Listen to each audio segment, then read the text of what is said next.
Oh, you did not want to speak to this. Could you press the intervention button if you want to contribute this particular one?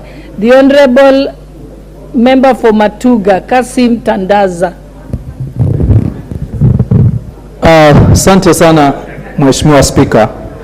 Kwanza tumshukuru mwenyekiti wa kamati ya uwiano kwa kuleta swala hili katika bunge. Tukijua kwamba Sudan kuna Wakenya wengi. Sudan kuna chuo kikuu ambacho hususan huwa kinatoa scholarships kwa watoto wengi sana Afrika nzima na hasa hapa Kenya. Mara ya mwisho nilipoangalia kulikuwa na wanafunzi peke yake zaidi ya 1000 katika chuo kikuu cha International University of Africa pale Khartoum.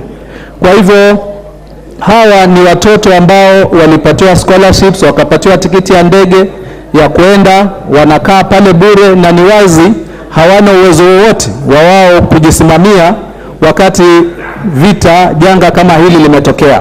Kwa hivyo hoja ambayo imeletwa hapa ni ya muhimu na haraka ya dharura, kuona ni vipi kama serikali ya Kenya itaweza kuwanusuru sio wanafunzi peke yake, ijapokuwa wanafunzi ndio hawana uwezo zaidi, lakini katika wakati huu ambao hata usafiri wa kawaida haupo, basi itahitaji mkono wa serikali, vitengo vyote vinavyohusika vya kidiplomasia, vitengo vya usalama, kuona kwamba Wakenya ambao wako pale hawataweza kudhurika.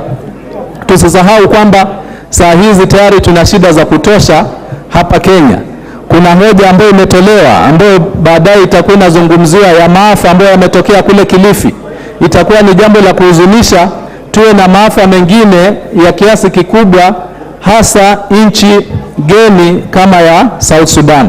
Kwa hivyo yangu ni kiunga mkono hoja hii na kusindikiza serikali na vitengo vyote vinavyohusika kuona kwamba hatua za haraka zinachukuliwa kuwanusuru, na pia katika ngazi za kimataifa kuona kwamba suluhisho pia inapatikana, kwa sababu wakati mapigano yakitokea huwa hakuna